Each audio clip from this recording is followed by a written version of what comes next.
Hey everyone, welcome back to 51%'s Crypto Research Podcast. I'm your host, Tom Shaughnessy. Today I had a detailed conversation with Emin Gün Sirer, professor at Cornell, a co-director at IC3, and a widely followed crypto researcher.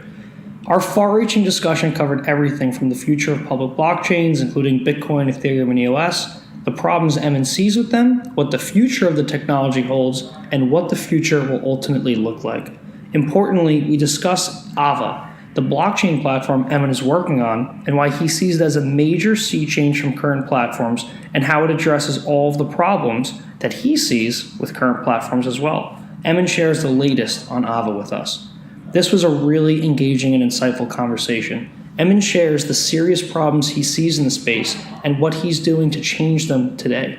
As an aside, if you enjoy our podcast, you'll love our crypto research even more. We focus on extensive research and valuation models for crypto funds, investors, and traditional funds entering the space. Head over to 51pct.io and enter your email address for our latest research and podcast alerts. To prove our point, the PM of Arca Funds, Jeff Dorman, stated, Tom provides the unique combination of deep dive token analysis and reliable service that we're used to in traditional asset management, worth every penny. 51pct.io. And with that, here's my conversation with Emin. Hey everyone, welcome back to the podcast. Today I have a very special guest. I have Emin Gün Sirer, a professor at Cornell, a co-director at IC3, and a widely followed researcher. Emin, welcome to the podcast. Thank you very much for having me. Well, Emin, tell us about your background and how you got started in crypto. Sure. So I got started about 18 years ago or so, way before Satoshi, when I was working on peer-to-peer systems, and we were dealing with this problem of leechers, people who share pool of resources without contributing their share back. So people who download files without uploading anything, people who misbehave in other peer-to-peer networks. The thinking at the time was, well, maybe we can use a mechanism sort of like barter to make sure that to take a block, you need to upload a block and so on. And my approach to this was, yeah, maybe those approaches will work as they did in the case of BitTorrent. That's what it does. That's the core mechanism it relies on. But I had a different idea, which was we would be far better off if we used a medium of exchange. That is, to download a block, you pay, and then when you run out of money, then therefore you must upload blocks and get paid back. And I had the idea that this would actually equalize demand for, or not equalize demand, but it would allow us to pay for blocks in sort of sought after files with contributions from good done in other swarms and other download swarms. So as a result, this led us to building this thing called Karma, which is the first cryptocurrency with proof of work minting that was implemented. And the idea had floated around by Ron Rivest, who's a Turing Award winner and someone I look up to, about 5 years before me, I think. And so I wasn't aware of that. We implemented it from scratch, and we had proof of work minting at the time. And so that was Karma in 2002, 2003. And then my interests, expanded out into just general peer-to-peer systems. And after Bitcoin came out, I focused on Bitcoin security. I found the biggest known flaw in Bitcoin. It's partly fixable, and in the areas where it's fixable, we proposed a fix. But in some ways, it's not fixable. And for those, I think we helped raise awareness of potential attacks on Bitcoin. And we came up with various different security measures for Bitcoin and similar cryptocurrencies known as covenants and vaults. And then I've been looking at scalability. So I'm one of the designers of Bitcoin NG, and I'm currently looking at a system called Avalanche and building a new coin on top of it. Awesome. So in theory, in reality, you created a cryptocurrency years before Bitcoin, correct? It's around 7 years before? Yeah, about that, 6 or 7 years before, yeah. That's awesome. Well, for listeners that are new to your story, you're doing a ton of great work on your own protocol called Avalanche and Ava, and I want to get to that. But before we introduce the Ava, I think it makes a lot of sense to go into, the issues with Bitcoin or platforms today and why you would need to explore creating your own. So I guess what led you to want to create your own protocol or leverage the work of others? And, what are the main issues that you're trying to address here? Sure. I think there is one real simple answer to this question, which is we've sold a dream to the masses, a dream where people are in control of their financial worlds, a dream where money has some sort of predictability to it, a dream where people can exchange value across borders without meddling, a dream where you can have financial privacy as well. You're not necessarily being spied upon and marketed to as you spend your money. So these are all great ideas in the abstract, but when you go out to do it, it becomes apparent that the dream and the implementation are miles apart. So current spate of cryptocurrencies en masse, all of them are nowhere near living up to that dream. If we got really lucky, for example, people talk about adoption. If we got really lucky and Venezuela converted to Bitcoin today, every adult Venezuelan gets to go to the store every 36 days. So you buy a packet of gum, then you can't buy food for the next, can't buy groceries for 36 days. That's crazy. It just doesn't scale. And so that's a huge problem. And it's not just a lack of performance in terms of throughput. It's also latency. You go to payment system should outdo credit cards. Credit cards take forever to use. Everybody sort of has accepted them as the golden standard. They're a pretty crappy standard, right? You should just be able to swipe and move on in the fraction of a second. Instead, they take a long, long time. If you use a cryptocurrency, then for Bitcoin, it takes somewhere between 10 minutes to 60 minutes to have some what we call finality, to have some assurance that this transaction will not get reverted. So latency is absolutely horrendous. Throughput is absolutely horrendous. And if you look at other issues such as, let's pick on the greenness. We have an unfolding environmental disaster. There was a paper that came out today in a magazine called Nature, which is, it's one of the top 2 science journals out there. And they did the math and they found out that there is more money going into cryptocurrency mining. There is more energy going into cryptocurrency mining than there is energy being spent on actual precious metal mining.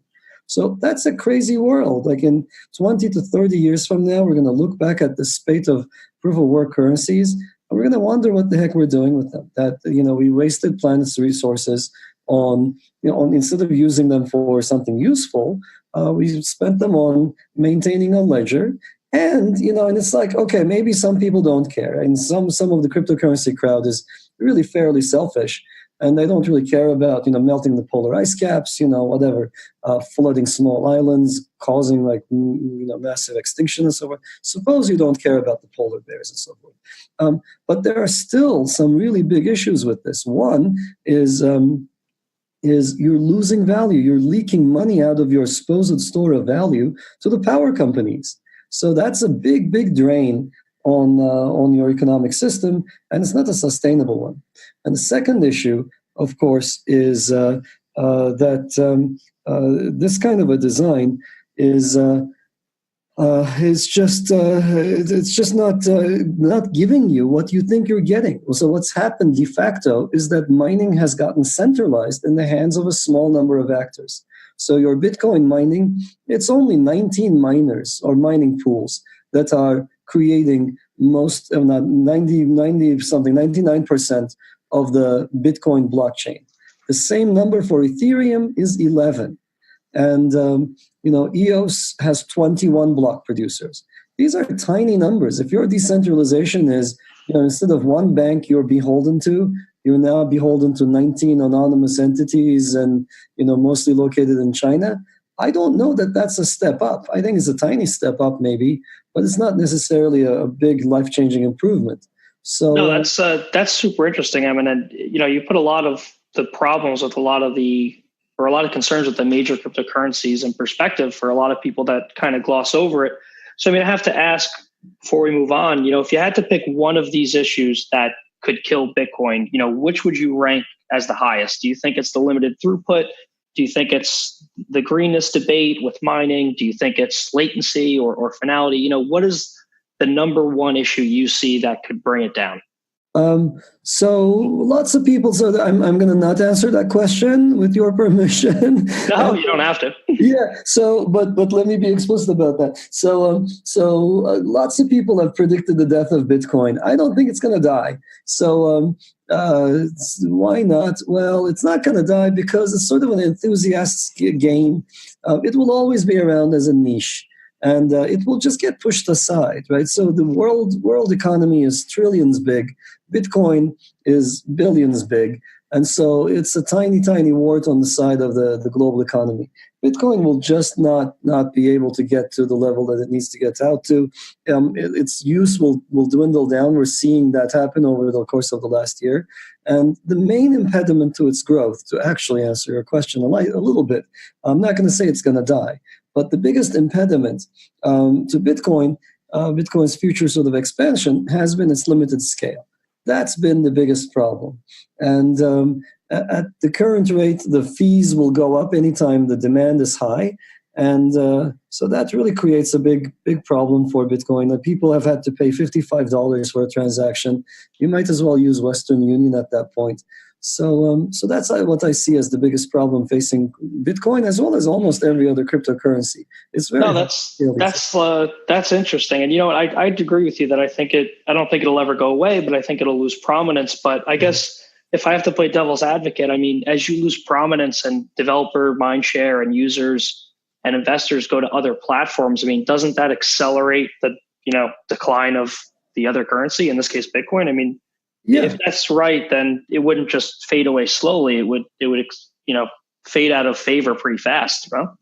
Yeah, it does. It does. That's true. But every community figures out a way to keep people in the fold. So you need a narrative that keeps your thing going, right? And the Bitcoin community has developed a bunch of narratives. They've been remarkable in how fast they skip from narrative to narrative. So when I was first looking into Bitcoin, it was billed as an anonymous way to send money with close to zero transaction fees. They ditched the close to zero transaction fees. They ditched the anonymity. It's like now it's very, very clear to everybody that you're traceable on there. The fees are going up. They celebrate the fees going up. But to keep people in the fold, they've created a cult-like mentality. So, there's this hodl stuff, hold your coins, never spend them, in the hope that in the future they will have value, even though nobody is using them. So it's sort of a nonsensical stuff, but it draws a certain group of people in. And, to go on a tangent, really, it's kind of interesting. You remember the days of social networks, right? You remember MySpace? Of course. Yeah. So I remember this conversation I had with a VC friend of mine, and MySpace was on the decline. Was not even on the it was on the decline then, and Facebook was gaining speed. And he turned to me and said something really interesting. He was like, "Look, MySpace in its current form is actually more valuable than Facebook, because the Facebook guys are all like, these are tech savvy people. They jumped onto the next bandwagon, and the people who are left on MySpace are a special self-selected breed. They can be marketed to more easily, and they're more valuable as targets of advertising than the Facebook crowd. So that's all true, and I think the same can be said of these networks. They develop narratives to keep people in. They can have quite a bit of value even as they decline in stature. And so I don't want to predict death, because a lot of people will think, well, clearly it's still around, it's not dead. Or some people will say, look at the price, it's not dead. So it all depends on where you draw the death line, how we determine someone to be dead. So in my book, a project is dead if I can't get young people interested in it. And that happened a long time ago with Bitcoin. The Bitcoin community self-sealed itself. And smart young students, I just can't get them to work on Bitcoin anymore. They look at it and they decide this community is not for me, and I'll find somewhere else where my efforts will be appreciated or will have more impact. So I don't see fresh young blood going into that system. It still has a lot of brand recognition. I tend to be ahead of the curve on issues like this. So, I'll patiently wait for a couple of years, and I think we'll see it dwindle down.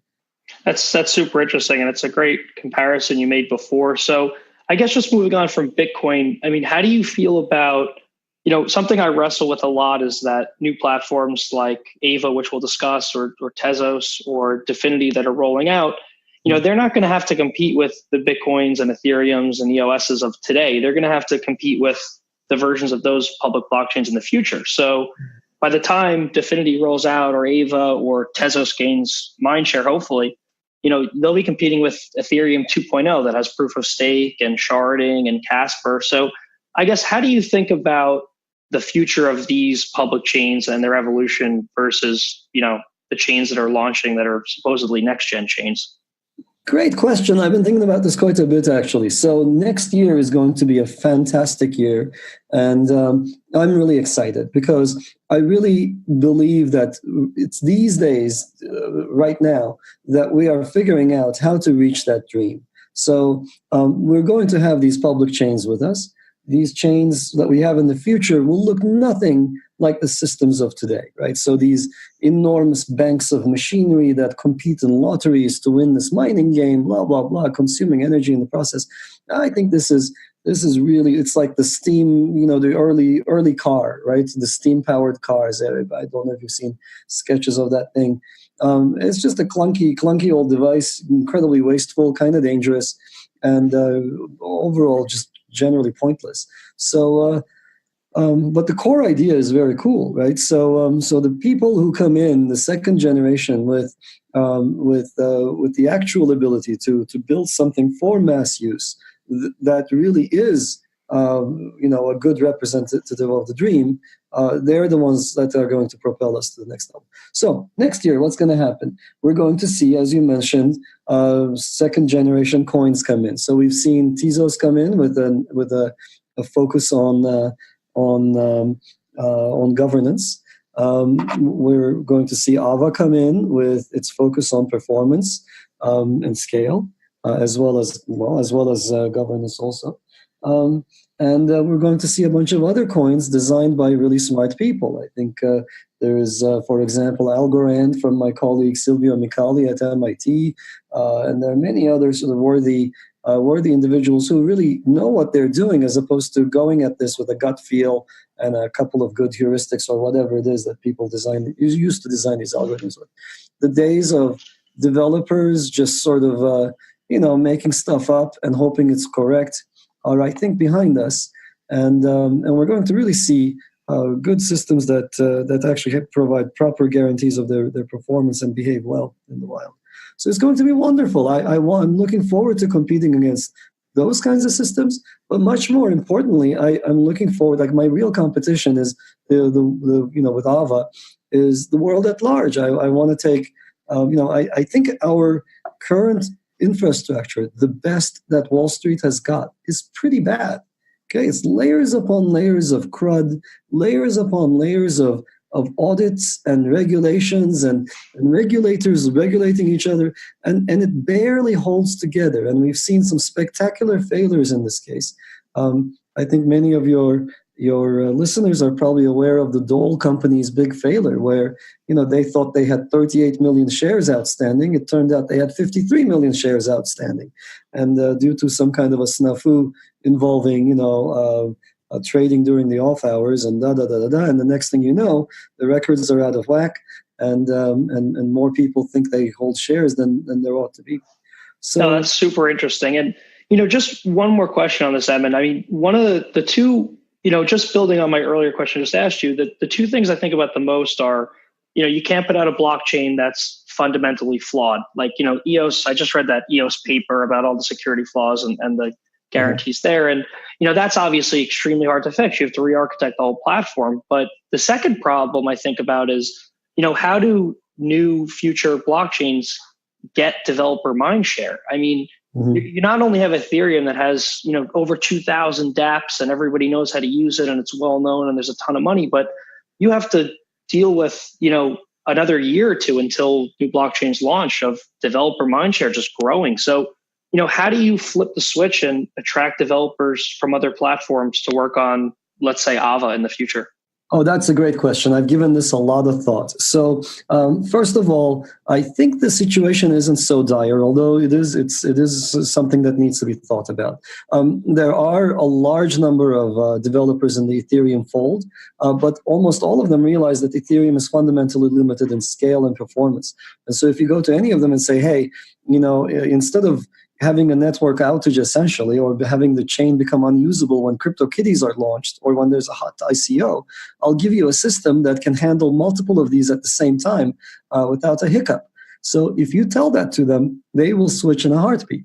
So there is that. That is, we're not starting from a situation where there's an existing incumbent that serves the purpose that people need it to serve.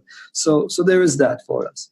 The second issue is that if you promise something, or if you actually, not just promise, if you actually implement, if you give people something that's qualitatively better, so like we're talking multiple orders of magnitude higher throughput or much better governance, then they will switch in droves. If you look at the size of the Ethereum dev community, it seems big because that's the tent under which everybody comes together at the moment, the most sort of reasonable coin. I happen to love the Ethereum folks, and I happen to be a big fan of their efforts. But it's because of necessity. It's the only player right now that actually has that overarching tent. So if you create another one that has better properties, people will shift, and so that's what we're banking on. But the most important one has probably to do with maybe some form of political positioning. So what we've seen so far are a large number of coins that are trying to appeal to the same crowd. And so what is that crowd? It's the extreme libertarian view. Especially if you go towards like the Bitcoin and so forth of the world, you're talking about the extreme libertarians, people who think they're sovereigns, people who think that their coin is independent of the rest of the world. So that's fine. That's all fine and good. That wasn't my journey towards this space, at least politically. And I want to build the kind of system that is inclusive. That is, it's not for a bunch of selfish people trying to make money in the short term, but really the true system that can handle thousands, if not millions of people participating directly in the system. So we'll talk about this later, probably, I hope. But the way Alva works is different from all these other coins. It has the potential, and it provides the potential to the participants to have a say in their own financial future. And so if because we can make that happen, I think we'll attract a different crowd. It won't be the same old or the same five, whoever neckbeards who've been busy, having a fight over the size of a block in Bitcoin. Those people, they aren't of any concern to me. It's okay if they never, adopt Ava. It's okay if they don't come over to our platform. I don't really care about them. But what I really want are these young people who want to build a better world and who want to build something that anybody can have a say in. That's super interesting, Emin. And the reason why I asked you these questions to begin with is just to lay the groundwork of the public blockchain space, where they're going and where Ava could potentially fit in. So with that, let's get into what you're working on. What is Ava? What is Avalanche? What are you trying to achieve here? Sure. So in May of this year, 2018, there was a PDF that was dropped on IPFS, this anonymous file sharing system. And this paper explained a new way to achieve consensus, that is, keeping machines in sync. And along the way, of course, solving the double spend problem. So you could use this new protocol to ensure that all of the machines that are part of a new system to be built would have the same records. They would have the same ledger. And the ledger, if it were to store who has how much money, would then be the basis of a financial accounting system. So what I'm doing now is using that protocol, it's called Avalanche, to build a new coin called Ava, that in many, many ways is just superior to everything that we've seen before us. So this new protocol has a couple of features that are really exciting. it has very low latency. So it can confirm a transaction as final, that is done, completely committed, will not be reverted, within a second or two. It has very high throughput in the tens of thousands of transactions per second, and it's completely green. So there's no mining, there is no constantly vying for a lottery, there is no specialized machinery, ASICs, a specialized miner class, none of that. So that's sort of what makes Ava different.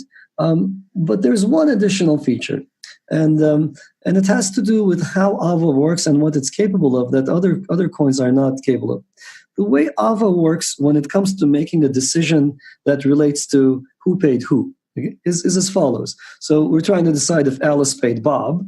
And the way this works, the way Ava works, is it repeatedly samples the crowd. Okay?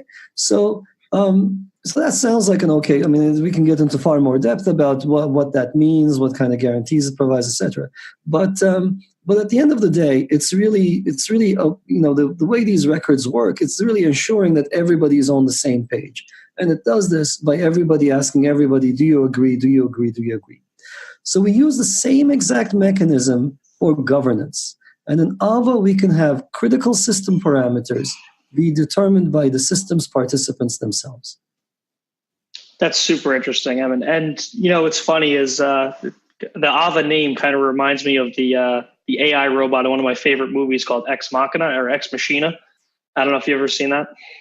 No, I don't think I have. It's funny. Yes, it's a good movie, but it's separate conversation. So, just going back into Ava, I mean, so when you say that it's about agreement over time, what exactly does that mean? Does that mean a continuous polling type process, or does that mean that the validators here are actively checking the blocks and the transactions? How exactly do you reach consensus on this? So it's the former. It's the way Avalanche works is essentially like a repeated series of polls, if you will. I can briefly outline how Ava works. And yeah, please do. Okay, so let me put this whole thing in context. Okay, so I've been in this space for 18 years myself, but the space of consensus protocols goes back to the 80s, and in that time frame, there were only two consensus protocol families that really got a lot of attention. One of them is what we call classical consensus. So what is classical consensus? It's the protocol that's used in every permissioned ledger. So if any of your listeners are working for a company that has had a proof of concept developed, if they ever use Hyperledger, Corda, you name it, the protocol they were using behind the scenes was a classical protocol. And classical protocols were developed by my colleagues, Barbara Liskov, who just retired from MIT, and Leslie Lamport, both of whom have well-deserved Turing Awards. So in these systems, what you do is you have a small number of validators. Let's say it's like 100 senators. And then when you want to do something, you want to say, write a check or whatever, you let two-thirds of the senators know. It's actually 2/3 plus one. So you tell 67 of the senators that you wrote a check to someone, and then when somebody wants to read, they also read from 67 senators, and that ensures that there are 34 senators will have heard from you and will have heard from the next person, and even if 1/3 of the senators are corrupt and lying and doing all sorts of funny things, there's at least one honest guy who's going to say, hey, you can't have that money because he gave it to someone else, or something like that. So that's the classical realm of things. And those protocols have the drawback that all of these senators have to talk to each other to ensure that they're not equivocating, they're not lying, to ensure that rights are fully committed. So those protocols are... but they are nice in the sense that they're quiescent. When there's nothing to do, the senators just sit there. The validators don't have to do anything. So the critical thing, of course, is everybody has to know who these 100 people are. So if I'm doing a write to a room full of senators and you're doing a read from a room full of senators, we need to ensure we're talking about the same set of senators, right? If you're in a different world, or if we don't have enough overlap, then it's just not going to work. So that's classical. And so it was against this backdrop that Satoshi came and said, look, this classical approach will never work. It requires a permissioning step. Because we have to know who's in the room, we have to have a priori agreement. So it works for a permissioned blockchain, but it would never work for a permissionless system. So he came up with his own protocol. That's the second in the families, called Nakamoto consensus. And it generally works by some kind of a lottery. So somebody wins a lottery every 10 minutes, says, hey, I'm the master of the universe because I solved this hard crypto puzzle, and I get to determine what happened in the last 10 minutes, and they issue a block. So that's the very, very short one-sentence summary of Nakamoto consensus. And of course, to win the lottery, you're constantly spending energy to solve crypto puzzles, and most of your work goes into finding puzzle solutions that didn't work out. Kind of like my forays into solving Sudoku on Sundays, right? I spend a lot of energy, can't really always solve it, and it's just wasted effort at the end of the day. And so that's what Nakamoto consensus is based on. That enormous effort expenditure is slow, it's limited in scale, doesn't work well. So that's all we had until May, and that's when Ava came out. And Ava combines the best of these two worlds. So the nice thing I should mention about Nakamoto is there is no permissioning step, right? You just kind of can join the system, and if you have the winning Sudoku solution in your hand, that's great, right? Nobody says, where did you come from? Do you have permission to be here, etc. It's not like the room full of senators situation. So that's nice about Nakamoto. That's why Satoshi built Bitcoin on it. But it does mean that we have to spend a lot of energy, and it's very slow, and so forth. Okay, so with that backdrop, let me very quickly tell your listeners about how Ava works. So imagine that we want to make a decision, and let's just abstract things away. Let's suppose I want to pick between two colors, red or blue. Okay, and red, just to make it, for those people who don't want to abstract things, red says Alice paid Bob, and blue says Alice paid Charlie. Okay, so she can only pay one, she has one coin. She can only give it to one person, let's say. And so we can't have her double spend it, give it to both Bob and Charlie. We have to pick one of them. One of these things happened. It's part of the financial history of the world. The other one's a bad check. So which one? Okay, so how do we make this decision? Well, we're not going to operate in a small scale. We're not going to operate in a room full of senators. There's going to be no permissioning step. Imagine that we're in a stadium, a really large stadium. Let's say the Maracaibo Stadium in Brazil, 100,000 people, okay? So a bunch of the people there. I know a bunch of the people there, but I'm not going to know everybody there, okay? And we won't agree one-to-one, you and me. It's infeasible. In a big system like this, there will always be some discrepancy. And it's going to be completely okay to have a fairly large amount of discrepancy. Okay, so we have the stadium. You're there, and we're there. Now, let me show you. Let me give you the insight behind how Ava works. So, what's the worst starting situation we could be in? Well, we could have a stadium full of red people and blue people. Okay, mixed up, 50-50, exactly 50-50. That's a pretty bad starting situation. And now our goal is for everybody in the stadium to pick the same color, all of the correct nodes, people who are not pranksters. A prankster could always flip his choice at any time, and that's okay. It's his fault for doing so. But everybody who's honestly there to make a decision, we want them to have picked the same color. So if we'd been using classical, everybody would talk to everybody, blah, blah, blah, 100,000 squared messages. That's intractable, not going to happen. If we were using Nakamoto, we'd do mining, not going to happen. It's a terrible idea. We'd waste energy. So here's what we do in Ava.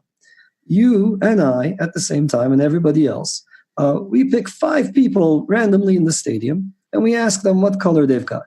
So I get back 5 answers, you get back 5 answers. And whatever, I picked 5 people. They said red, red, blue, red, blue. Okay? So I got 3 reds, 2 blues. And I say, oh, it looks like this stadium, based on my polling and my tiny little bit of polling, it's sort of slated to go after red. So I'll put my weight behind red myself. And I flip the card on top of my forehead to red. You do the same thing with your sample. Let's suppose your sample also came out red. Somebody else might have sampled 5 blues. It's just chance, right? And they might go blue, and so on and so forth. You can see that after this one round of polling, everybody will have flipped colors. Or no, that's not true. Everybody will have gotten some answers, and some of them will have flipped their own color. Okay, and it's incredibly unlikely that the system will remain exactly 50-50. It's possible, but it's unlikely. If it does happen, then we'll repeat the process again and again, and the next time around it'll be even less likely. More than likely, because of random variation and sampling, we will have sampled more of the reds or the blues. It's symmetric. It could be either way. It doesn't really matter which way it is. And suppose we oversampled the reds. That was how this example was. So you and I are red, and our friend over there is blue. And so overall in the stadium, there might be slightly more reds and slightly fewer blues. So we might be 51% red, 49% blue. Now we repeat the process. Now the second time around, with a slight overabundance of reds, we are more likely to pick red. And so you can see that the stadium is going down a hill of sorts. And so you repeat the process once more. You're going to go from 51% red to 53% red. You repeat it again. You're going into 56% red. And it quickly tumbles down a hill where it reaches what we call a point, a phase shift point, and followed by the point of no return, where there are so many people in the audience who are red that anybody sampling is guaranteed to ultimately choose red. That the mass it has avalanched into a mass of people picking red. That there is no coming back, and we can start committing to the red transaction. That's super interesting, Emmett, on how Ava reaches consensus. And I guess I kind of think of it like, polling over time, and you just keep polling and polling and polling until you get your desired result. I guess I just have a few questions for you on this, and whichever's most important, I guess you could address. But in Ethereum or other blockchains, I mean, when you submit a transaction, you kind of have a guarantee that that transaction's going to be validated, regardless of a popularity type contest. I mean, do you ever think about that, where contentious or large transaction values, people might want to use like Ethereum over Ava because it's more secure, or anything like that? Or does that not come into play? So in Ethereum, Bitcoin, and other chains that are using proof of work today, the likelihood of being reverted upon is entirely dependent on hash power. If the hash power decides to change its mind and mine a different chain, if you say, just like in the name of your podcast, if more than 51% shift to a different chain, then they can leave you high and dry, and having shipped, essentially just double spent upon. So that's not the case for Ava. Ava's security depends on a much broader base, and it's much harder to revert because it is so much more decentralized. If 2 out of the 19 mining pools in Bitcoin decide to revert upon you, decide to redo the blockchain on you, they can. Okay, so the same number is again 2 for Ethereum. So they have more than 51%. So in contrast, in Ava, you'd have to have an enormous percentage of the participants decide to revert a transaction for it to undo itself. And so the security of Ava is far stronger than existing proof of work blockchains. When it comes to proof of stake protocols, because they don't scale, right? They involve essentially they're based on classical protocols that require small sets of validators or block producers. You have situations like, EOS has 21 block producers. When Ethereum changes to proof of stake in 2020, they're going to have 64. And so these are tiny numbers compared to what we can handle. When we go live, we want to go live with hundreds, if not thousands of participants. That's interesting. I mean, that puts a lot in perspective on security. And just another question for you. I mean, this polling process that seems like it's fast, but it seems repetitive until you get to a majority. I mean, does this require, say, Ava token holders to actively sit at their computer and vote each round? Or because No. Is that the case? How does that work? No. It's just a background process. So essentially, to participate in the Ava system, what you do is, I need to make sure that a single bad actor doesn't come and flood the stadium of sorts. Okay, so the way we make sure of this is by requiring that people put up a stake, a bond of sorts. So you buy a stake, and that keeps you from pretending that you are a million other people. So that's the only reason for the stake. You'll never lose it. So in classical protocols, there typically is some punishment involved. And but in Ava, there is no need to punish people who misbehave. So there is no risk of losing your. So what they do is the punishment is if you misbehave, they take away your money, and they call it slashing conditions. So in Ava, there are no slashing conditions. There's no scenario where you lose your staked capital. So I want this to be a very sort of quiescent, calm technology. Technologies involving money should not cause anxiety. So your machine could get hacked, the hardware could go south and get broken up on you. Even then, you can't lose anything. You can't lose your staked amount. So you stake. You participate in the network, and you do these repeated rounds. And now the repeated rounds, let's put them in perspective. If you were to use classical in this stadium, it would be 100,000 squared messages. If you use this, the math shows that 17 rounds of polls of 5 people is all a single node needs to do. So instead of sending 100,000 messages, you're sending 5 times 17, that's 85 messages. So that's at the heart of why this system is so much more efficient. And the magical result is, after those 17 rounds, you're going to have a stadium full of people. Every single person will be holding a card against their head, and they'll be wondering, did we reach consensus? And they'll be looking around, and it will be a sea of reds at that point. They will all be holding up the same card. And lots of different people have done simulations of this. I've gotten a lot of happy feedback of different sources. It's like, oh, you keep saying 17, but in like this thing converges in 7 rounds or 9 rounds when I simulate it. So the numbers are conservative, and it's a very fast process. So I'm pretty happy about what this thing is capable of. That's interesting, Emin. And just going back to your example, I mean, and forgive me if this is a dumb question, but if you're at the stadium and everybody's holding cards up, is there a scenario where, there could be a popular speaker in the middle of the stadium telling everybody to vote one way? Is there any type of gaming that could happen with the voting?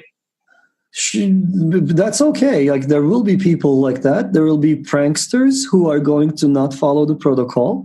There might be people who, you ask them what color, you ask them what color they are. They say blue to you and red to me. They lie. The fancy word for this equivocation in this literature. And, they're free to do all of those things. And the protocol guarantees that they will be ineffective. And it's kind of funny. People familiar with classical protocols, and that's most people, they know about these thresholds. So the next question you're going to ask me is going to be, what is the percentage of such people you can tolerate? Okay?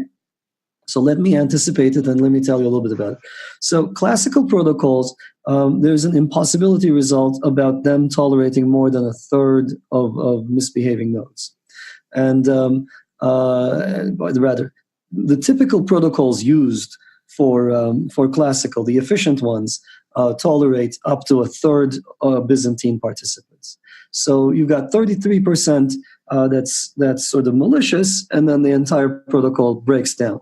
If you have slightly more than that, the protocol makes no guarantees, okay? The moment you assemble 34% evil people, you take over that coin.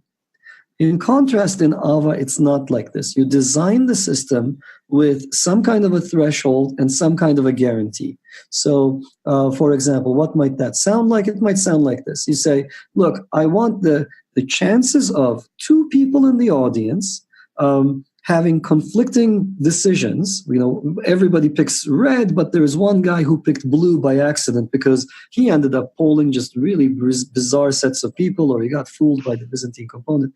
I want the chances of that. That's called a safety failure. I want the chances of a safety failure to be 1 in 200,000 years. And so with assuming that there's a Byzantine actor of size, say 30%. Okay, so and then Ava can be configured to make that happen. But better part of this result, the thing that makes me really smile when I think about this, is if there is 31% Byzantine components. So for some reason, let's suppose that the attacker did amass, a lot of stakers, and these stakers really want to bring the whole place down. They really are malicious.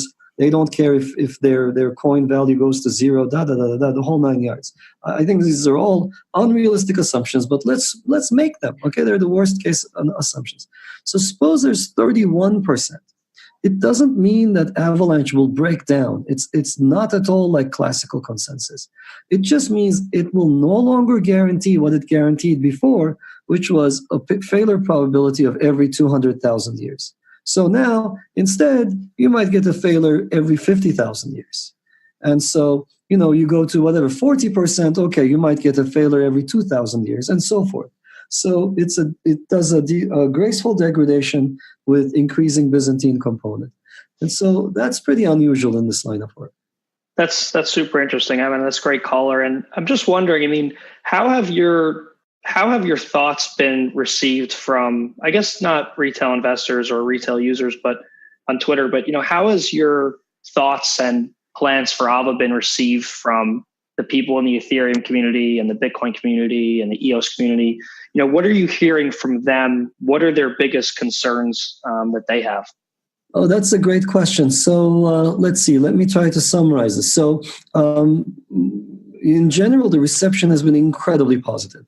So let's see what happened. So simple metrics that really actually matter are things like, I was sitting in a Telegram group that somebody created with 24 people in it. And overnight, just, the word got mentioned that I was in it and there was this group and Overnight, I had 8,000 to 9,000 people come in and just sort of flood the place. Maybe a lot of them were bots, maybe a third were bots. Even then, we have thousands of people interested in this. In both the Bitcoin and Ethereum communities, the Ethereum community is easy. They realize the need for proof of stake. So they know that this proof of work situation is untenable. It has to be replaced. They know that 10 years from now, all these coins will look different. So they really like this idea. And I just gave a talk at DevCon just 4 days ago, last Friday, in Prague, and it was to a packed audience. It was just fantastic. They gave me a room, and there were a ton of people standing against the wall in the back. It was just amazing to see. I was very humbled by that. So that's great. And Bitcoin people too, Bitcoin Cash people want some kind of pre-consensus. So they have blocks that come out every 10 minutes. They are not going to let go of proof of work. They like that. That's like, and I can understand it. I understand it at an emotional level, actually. So at a technical level, Ava gives you incredibly strong guarantees. And if you trust math, you can roll with it. But at an emotional level, I know how much I love the Bitcoin white paper. I know it's like your first kiss. Like I really remember the day I read it, right? So you can't forget. So they really like that. So they want to add Ava on top as a layer before their own proof of work consensus. So that's a great approach too, and we support that. And my company sought funding, and we have a star-spangled investor team. Just 3 companies, the very, very first 3 companies I spoke to have become my investors. It's been incredibly well received so far. That's excellent to hear, Emin. And just moving on to the, I guess, more dynamic aspects of the platform, the technical aspects. How do you plan to launch Ava? I mean, are you going to do an ICO? Are you planning on an airdrop? And I guess any specifics you can share around, when you plan to launch this platform. So there are a couple of things that we're doing. So we essentially have our heads down building the underlying platform. We're going to be building a very interesting coin, I think. It defies conventional design in many different ways, starting with the core consensus protocol. But, I've been around these circles and I've seen the wrong, the mistakes other people have made. So we're trying to address quite a few of them with the design of the rest of the system. And I can get into that if we have time later on. But let's see. So what are we doing with regard to doing justice to this coin? So it has the capability to be incredibly decentralized, right? So when we go live, when we go mainnet, I want to have hundreds, if not thousands, of participants. To that end, I want to create chapters, sort of AVA, organized by geographic region. So I want an AVA New York, an AVA Atlanta, AVA Miami, London, you name it, wherever there might be people interested in cryptocurrencies. I want them to organize themselves and connect with us. Get the devs to come and talk to them, who will be delighted to talk to them.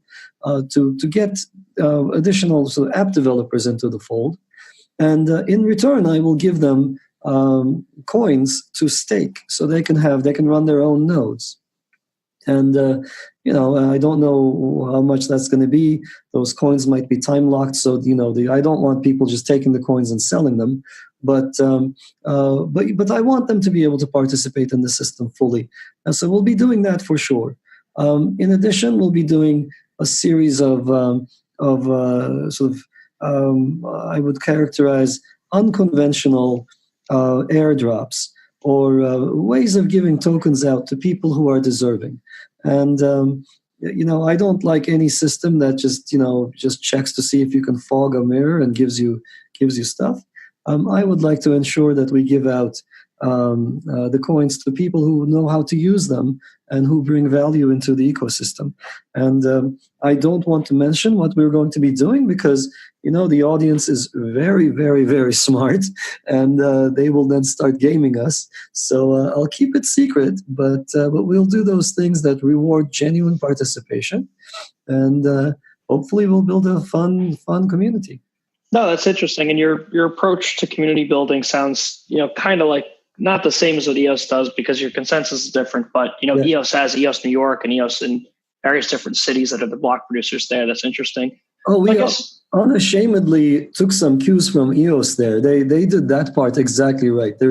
They built ground level support for their coin. At the end of the day, they end up choosing only 21 block producers, and those block producers vote for each other, and so there's cartel formation and so forth. When the numbers are small, that's what you get.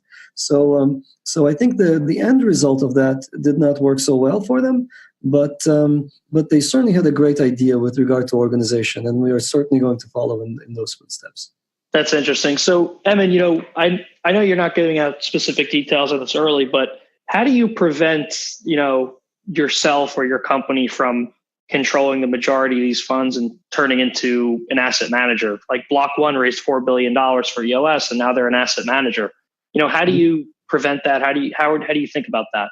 So that's something that I've thought quite a bit about. So essentially, there are lots of different forms of latent centralization in these coins.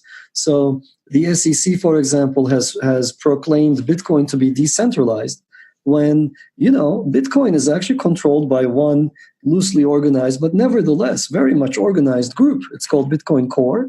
They are in command of the core client, the main software that everybody uses to connect to the Bitcoin network, and they have this this narrative that says that if you're not using Core, then you're not really Bitcoin, blah blah blah. So everybody must use it.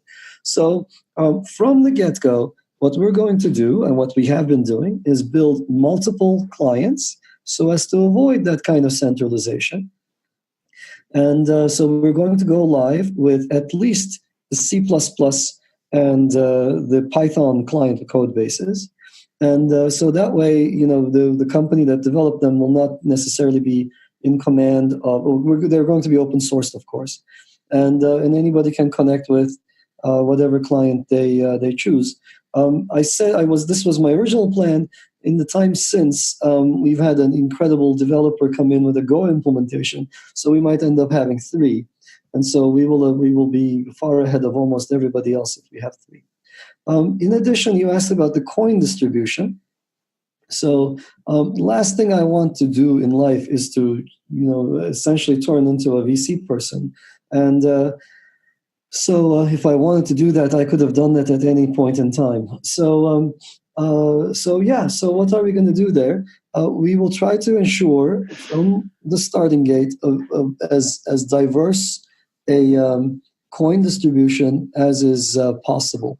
And this is a little tricky because there are laws about what I can do. I do need to raise money for development, and I cannot raise it from the masses at the moment, at least not American masses.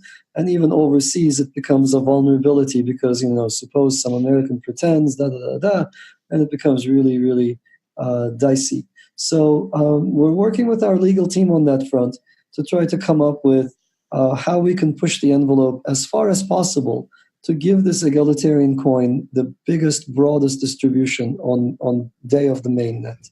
That's interesting, Emin. And, I'm always fond of 0x Protocol. We wrote a deep dive on them and we have a valuation model on our site. Mm-hmm. But one of the things that I'm most fond about them is that they capped the amount any investor can put in the token sale. And that makes it so there's much more distribution on who has the tokens. That was always a great idea from their end. Oh, well, of course, absolutely. Yeah. We cannot possibly have if this becomes a VC coin, then I would be the first person to press the eject button. That's interesting. Yeah, well, Emin, we have some more time while I have you, and you're not easy to get, so I want to make sure that I ask you all the questions I can. So you alluded to you're building this platform to solve a lot of the problems that the other platforms face. I mean, what do you think though? I mean, let's think in extremes for a second. If Ethereum is 100% successful with proof of stake and sharding, or if Bitcoin is totally successful with Lightning, or if somehow EOS solves cartels, which I don't think will happen, what does that mean for Ava? I mean, do you envision a need for Ava if all of these platforms' next technological leaps are successful, or do you think that there might not be a reason to have Ava if they are successful? Oh, that's such a fantastic question. Thank you for asking it. So let's go into these piece by piece. So first of all, this is the question is premised in an interesting fashion. If you ask me, my sort of, do I really believe that Lightning will actually take off? Yeah, ultimately it will, but it's going to take 5 to 10 years. Okay, and when it does, it's going to involve all sorts of funky trade-offs that people are it's too early for the masses to realize, but talk to any expert and they'll tell you that Lightning inherently, in a way that can never be addressed, involves a trade-off between privacy and efficiency. So it's going to be a very, very odd kind of a system when it really gets deployed. So anyway, so there is that. Ethereum, the roadmap is 2020, and we're hoping to go live before then. And on and on. So but let's EOS and cartels, like they're at 21. Suppose they go to 100. The cartel situation isn't going to improve itself. But let's just assume for a minute, it's a Gedanken experiment. Let's do a thought experiment. So let's assume that they actually succeed in the way they predict they succeed. That's wonderful. It would give us worthy people to go up against. That's good for the space. And I keep repeating that the space will rise together, etc., etc. But even then, Ava holds some amazing new features that make it completely different from everybody else. Let me name what they are. So there are two that I want to focus on. One of them has to do with governance. So when you build a coin, like the way, let's say, Satoshi did, you end up picking a bunch of magic numbers from the thin air. So Satoshi picked this 21 million number. Okay, that's great. It could have been any number, but 21 million, we're okay with. That's okay. But he picked another curve, the minting curve. So at the moment, Satoshi, Bitcoin is minting 12.5 BTC per block. It used to be 50, went down to 25, will go down to 6.125, and so forth. So, or 6.250. So that's fine. But so that curve is a particular curve. It halves every 4 years. And sometimes Satoshi got it right in the sense that the curve met the demand. Sometimes demand got ahead of the supply, and then the coin goes to the moon, which is kind of okay, I guess. But then sometimes he got it totally wrong. Like you start minting many more coins than then there's demand for it and the price collapses. Where do you see this? Well, you see this best in Zcash. Zcash is minting coins like there is no tomorrow. They inherited the same curve many years after Satoshi, and they're just printing too much, if you ask me.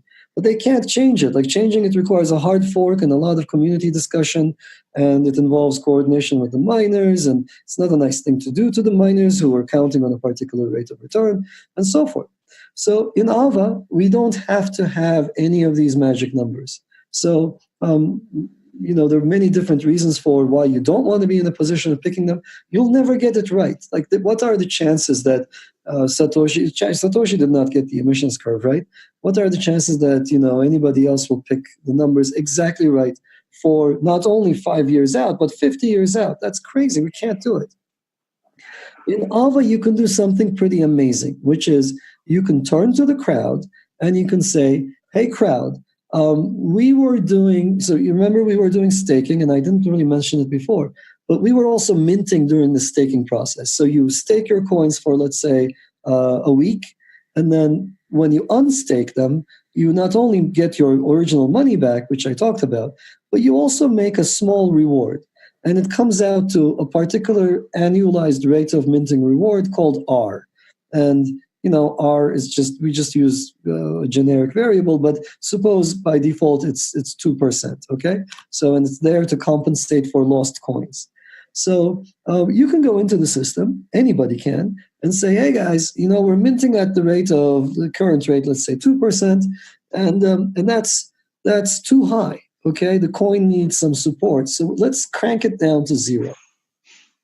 Or you can say, look, we're minting at the rate of 2%, and that's too low. Let's crank it up to, let's say, 5% and get more stakers in. So either way, if there is enough of a social consensus around it, Ava is in a position to agree upon that transaction and modify its own internal parameters. This is a feature not found in any other coin. Now, of course, there are limits in place. It's not sort of willy-nilly. You can't just change it from 2% to 2 million%. There are only so many, it only changes within a range, and it only changes by so much in a given time period. So every 3 months you can revisit this, but then, once the decision is made, you're stuck with it. But that's an amazing ability. Essentially, we will have crowdsourced the Fed.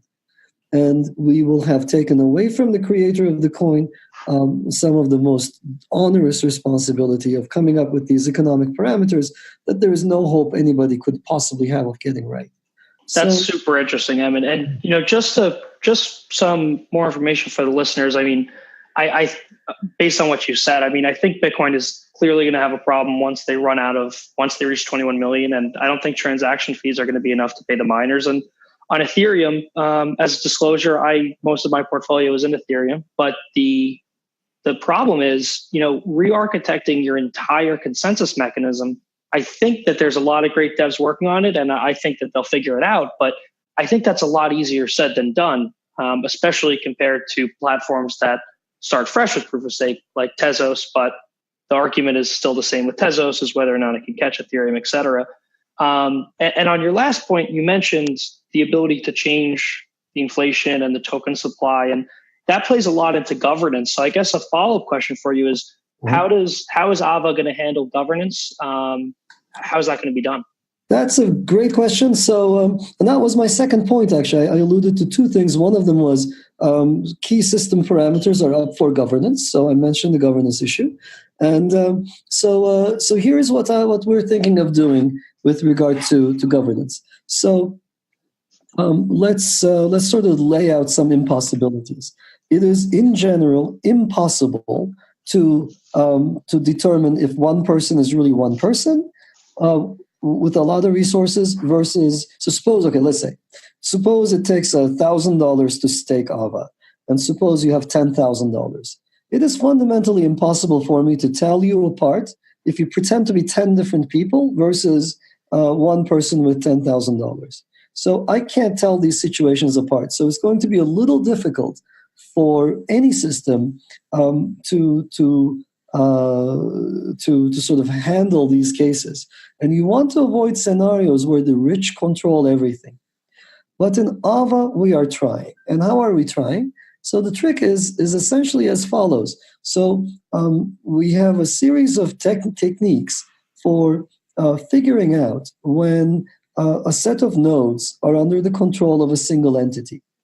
Okay, so it's okay by me that if you have $10,000 as opposed to 1,000, the minimum required, let's say, um, it's okay by me that the rich get rewarded according to how much resources they have. I think that's something that needs to happen for many of the incentive compatibility mechanisms to work. So if you have 10 times more resources as someone else, then you'll get 10 times more staking rewards when you stake. I can't possibly avoid that. But when it comes to decisions, we have techniques that we are implementing that expose the fact that you have just one voice, that you are one person as opposed to 10. And that's one of the main differences in our approach to make it an egalitarian system where anybody can be assured that they will have a say that's equal to everybody else. That's super interesting, Emin. And I mean, I guess at a high level, how do you handle that? I mean, identity is so hard on the blockchain. I mean, how do you know that one person is one person on Ava? So we have this new paper coming out on coin dynamics. And when we go testnet, I think it's going to be very clear how we handle this. At the moment, we have, my group has been very productive, and we've had a number of people sort of feed off of our scraps. So I don't want to really go into the details too much. But the core idea is indeed to expose or to figure out when the same entity is controlling multiple stakes. So we have ways of doing this that I don't want to give away yet because somebody else will claim to be doing it and stick it into their crappy system. So I don't want to compete with myself by giving away our ideas too prematurely. So no, that's totally fine, Evan. And you gave us a great overview of a great analysis on where public blockchains are going and how Ava fits in. And before I get into some higher level discussion on different questions, I mean, is there anything I missed on Ava that you want to share that's interesting that you want to talk about? There are a couple of additional features that will appeal to the geeky crowd in your audience. So let me name them very, very quickly. So when we came to the scene, everybody sort of had this like culturally inherited idea that one coin has its own scripting language. And, so you have Bitcoin with the big Bitcoin script. You have Monero with its own anonymous transactions and so forth. So one of the interesting things about Ava is that it supports, when we go live, in fact, even today, it supports multiple scripting languages. So what does that mean? Well, so you're going to have Ava native scripting language. You'll have Bitcoin, which are the two we have today. And then you'll have, maybe ring signatures or zero knowledge proofs or what have you, any other sort of special transactions in support of special kinds of tokens, like things like gold bars or land or whatever. These have specialized rules for how they get combined. So what you can do is you can create, your own coins, Tom Coin, and you can say, look, I want Tom Coin to support Bitcoin script, so I can use Bitcoin wallets. But I like zero knowledge proofs and ring signatures, and I want something else, whatever it is. So we'll have Ava be a platform for other people to issue coins and to combine features from different scripting languages at will. So that's going to be exciting. The platform also will support smart contracts, and hopefully will give us the ability to support many, many, many hot contracts at the same time because of its performance. So I'm really excited about this. It's really, like we're building what I consider to be something really compelling from a technical perspective. No, I totally agree. I mean, that's why I wanted to have you on. And just to zoom out on those features and what they mean for Ava itself, I mean, do you envision Ava to be like a store of value, like a use for a public blockchain like Ether is to Ethereum? Like, where do you envision it fitting in on the spectrum of use cases here? Because a store of value, I mean, that's supposed to be non-volatile, whereas you want price appreciation in the token to drive developers and interest to the platform, which is a trade-off. where do you envision Ava fitting in there? I don't know. I really don't know.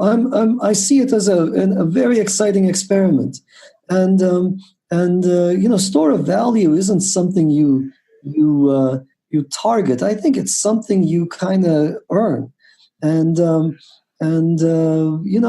first and foremost, I want Ava to be a system that is useful to people, and it's got all these features that should make any geeky person get really excited, because these features don't exist elsewhere at all. In fact, nobody was talking about any of them before we came along and brought them to the surface. So I just want it to be used, and I want to sort of build a fun community around it. That's really, like, if you ask for my aspirations, I'm hoping we'll chat in a year or so and we can revisit them. But my main aspiration is, let's build a fun crowd of people. I would hope that it would be a crowd of people who are not selfish, who are not there to make a quick buck, who are not there to buy the tokens early at a low price and flip them at a higher price. Like, I have no interest in that kind of stuff. Let's just build a system that's usable, fun, fast, and it allows you to do flexible things on top. And then I want to see all the cool cases that are built on top of Ava with the tokenization platform it provides. That's super interesting, Evan. And, to your point, for the listeners, I am a bit biased because I do love leaders who are not rent-seeking and are focused on building communities. Will Warren at 0x, Vitalik, yourself, you're all focused on that, and you guys drive the best projects, in my opinion. Thank you. Thank you very much. Of course. So, Emin, I do have you for a few more minutes. I want to just zoom way out and just talk about some higher level trends going on in crypto while I have you. Sure. In your opinion, what drives the next bull run in crypto? Is it ETFs? Is it viral dApps? Is it Ava? What do you think? I'm hoping that it's going to be the release of these new platforms. So there's a spate of these things coming out in the next year, and I think Ava is the most exciting one, of course. But I might have blinders on. In any case, I think that's going to drive another generation of people interested in cryptocurrencies into this area. Besides that, ETFs might work. Let me go on a side rant maybe with you. Please. And it'll tie into something else you mentioned with 0x. So here is what I'm seeing with ETFs, okay? It's the same group of people. It's the same Bitcoin crowd. It's with the same mentality, always trying the same damn trick. And the trick is, you package something, you go before the regulators, you say, hey, what do you say to this ETF? And they say, no, that's crappy because your exchanges are all untrustworthy. They engage in all kinds of shenanigans. There's front running, there's wash trading. It's just not good. And then they go back and they take the same damn package, put a new veneer on top. They say, oh, what do you say to this one? And the regulators, to their credit, are very patient and very, very predictable. They say the same thing. And it keeps happening over and over again. Now, you hope, like under a Trump administration, maybe it's different. Under this, maybe but it's kind of silly. And anybody who saw that episode of Beavis and Butthead, when they had photocopied the dollar bill, and they're trying to push these, it's printed only on one side, it's black and white. They're trying to push this counterfeit bill they're trying to buy burritos, and they keep saying, maybe this will change your mind. How about this one? What if I give you one more? It's the same damn thing. Okay, so these ETF efforts are all failing. And maybe the regulators are weak people, and maybe they'll let something through. But this is not the way forward. But Evan, how do you discern between the evolution of a platform where it enables new use cases, like let's say going from store value to ICOs to dApps? How do you discern that from a malicious thought process of, hey, our use case ran out, let's find a new use case real quick to keep our investors happy? How do you discern between evolution and being malicious there, though? I mean, it sounds like ETFs could be pretty solid for the space if they were approved. They would be, but I just don't see this process actually leading us to that endpoint. So we can try the ETF game all day long, but here is what I see, and I think this is where I have enormous hope. So what are the regulators saying? I think we need to sit down and listen to them. They're saying a few things, which is your exchange infrastructure is screwed up. There's a lot of discrepancy from exchange to exchange. And why? Because the tokens take time to move from one exchange to another. The arbitrage opportunities aren't really there because it takes so long to finalize an exchange to exchange transfer. And so therefore you can't really close the gap. And then you have these price discrepancies. And there are, of course, all these kinds of shenanigans. So can we do better? And the answer is yes. Okay. It's in the nature of these crypto assets, and it's in the nature of this community to build trustless solutions. We know how to build exchanges that are far better than anything on Wall Street. The Wall Street exchanges are actually suspect. They're run by centralized entities. Okay, and what makes them secure? Well, mostly it's the auditors. I don't really know what they really audit, but you got auditors upon auditors like checking these things, and and every now and then there's a scandal. But we know how to create from the ground up decentralized, trustless exchanges that are far better than anything Wall Street has got. So instead of playing this stupid game of catch up, hoping that institutional money will come in, hoping that we'll fool the regulators, we have to technologically lead. And the nice thing is we have every capability of leading. We have the ability to build something that the Wall Street folks just cannot build with their technology. So I'm really hopeful on that front. And despite my negative rant, in general, like we can actually be the leaders here. And if I had more of me, like a couple more clones of me, I'd be doing exactly that work. So in any case, I'm really hopeful on that front, that we can get an ETF through, assuming that we can get the decentralized exchange technologies to be up to par, assuming that, and because I know that that's technologically possible, and assuming that the community can shift to them. So I'm very hopeful on that front. No, it's interesting, Evan. And one thing I think about that might be negative is that if ETFs were to be approved soon, like let's say an ETF that tracked the top 10 cryptos, that would just pour money into projects that are around today and further increase their value and ability to spend. Whereas new projects, like if Ava came out after these indexes, it would make it much harder for Ava to gain in the ranks. So I think ETFs may send the space backwards a bit from that perspective, if that makes sense. Oh, that's a good point. Yeah, I agree. That can happen. Overall, I want the best for the space, really. But you're right. And I actually don't have too much anxiety about how Ava will perform. I think if you look at the top 10, there are a lot of cruddy coins in there, and I'm hoping that Ava will enter the top few very quickly. But you're right. This could actually open up a gap between the early ones and latecomers. And that might not be good for the space. But I actually want the ETFs to succeed, but I suspect they won't succeed until we start doing something differently.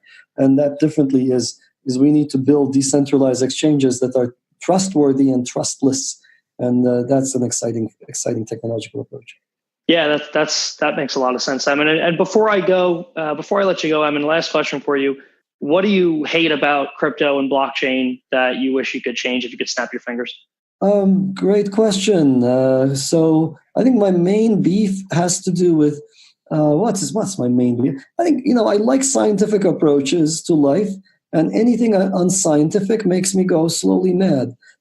So I often see people talking their book, and that really concerns me. But most of all, what concerns me is a cultish attitude. So you get these self-sealing communities that sort of diverge. Inevitably, they die. Like the moment you self-seal, the moment you employ censorship, the moment you start believing in crazy stuff, then you find yourself being, dragged away from the truth, and so you end up getting cult-like behaviors, and that's not good for any of us.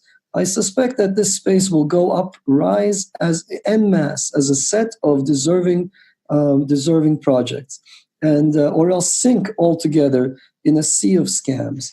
We for sure have a lot of scams, but we actually have some deserving projects, right? So Ethereum, no matter how you look at it, is a fantastic project. I'm hoping Ava is going to be among these, and there are others as well. And so I want to see the top 10 coins populated by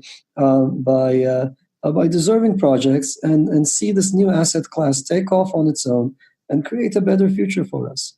That's super interesting, Emin. Well, thank you so much for giving us your time and being on the podcast. Thank you so much for having me. This was a lot of fun. Thanks for listening to the podcast. If you enjoyed this episode, please rate and review it to help other people find it. And head over to 51pct.io and sign up for our extensive research alerts so that you can have an edge on your competitors.